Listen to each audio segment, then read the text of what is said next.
Shalom, saudara yang terkasih di dalam Tuhan. 1 Samuel 21 ayat pertama dan kedua.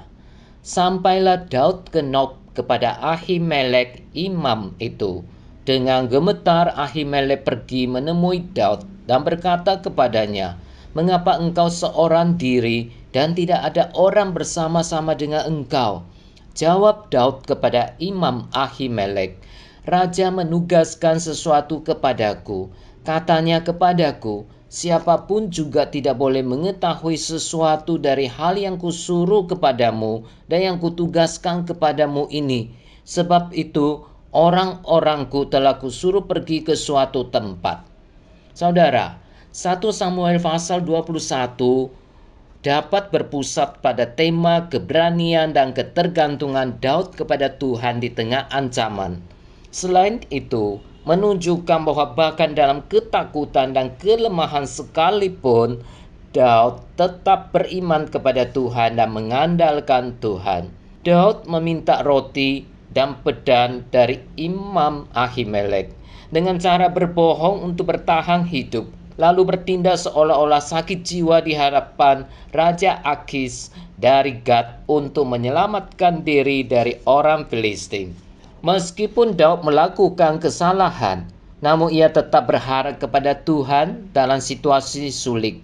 Sebagai anak-anak Tuhan, marilah kita belajar bergantung sepenuhnya kepada Tuhan. Belajar dari kesalahan dan ketakutan Daud, serta meyakini pemeliharaan Tuhan di tengah tantangan dan kesulitan. Apa yang dapat kita pelajari dalam 1 Samuel pasal 21 ini? Pasal ini dimulai dengan Daud melarikan diri dari kejaran Raja Saul yang berusaha membunuhnya karena iri dan takut akan popularitas Daud. Daud dalam keadaan terdesak dan ketakutan, sendirian, dan membutuhkan makanan serta tempat perlindungan.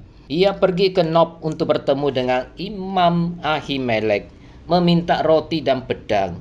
Ia berdusta tentang tujuannya, berharap Ahimelek akan menolongnya. Ahimelek memberikan roti kudus yang hanya boleh dimakan oleh para imam dan pedang Goliat yang pernah direbut Daud. Daud kemudian melarikan diri ke tanah orang Filistin dan sampai di Gad, di mana ia akhirnya berpura-pura gila di hadapan Raja Akis untuk menyelamatkan dirinya. Kisah ini memperlihatkan kepada kita kerentangan manusia di tengah penderitaan.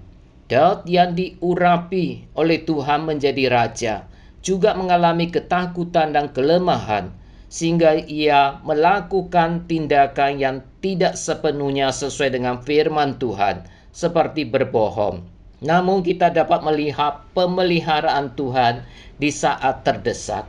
Meskipun Daud berbuat salah, namun Tuhan tetap memeliharanya. Roti kudus yang seharusnya tidak bisa dimakan oleh orang biasa pun diberikan kepadanya. Dan ia selamat dari pembantaian di Gad berkat pertolongan Tuhan. Meskipun dalam kesulitan dan bahkan berbuat salah, Daud tetap berusaha menyembah Tuhan dan memujinya.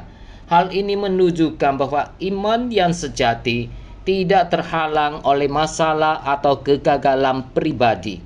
Perlindungan yang tidak selalu sesuai dengan cara kita. Daud mencari perlindungan di antara orang Filistin, bahkan di tempat yang seharusnya tidak dia pergi. Namun ia tetap bergantung pada Tuhan dan menggunakan cara-cara yang ia anggap perlu untuk bertahan hidup. Saudara, dalam situasi sulit, jangan hanya mengandalkan kecerdikan atau kekayaan diri sendiri, melainkan bergantunglah sepenuhnya kepada Tuhan Sang Pemelihara. Daud melakukan kesalahan dengan berbohong dan pura-pura gila yang akhirnya menyebabkan kematian para imam. Kita harus belajar dari kesalahan Daud dan berusaha untuk tidak mengulangi hal yang sama. Tetap beriman di tengah ketakutan. Jangan biarkan rasa takut dan masalah menguasai hidup kita, sehingga kita meninggalkan Tuhan. Dalam ketakutan sekalipun, kita harus tetap mencari Tuhan dan mempercayai pemeliharaannya. Dan terakhir kita lihat kebaikan Tuhan terhadap orang beriman. Meskipun Daud salah, Tuhan tetap memeliharanya, menunjukkan bahwa kebaikan Tuhan melampaui kesalahan kita. Hal ini mengingatkan kita akan belas kasih dari Tuhan yang selalu tersedia bagi orang-orang yang berserah kepadanya.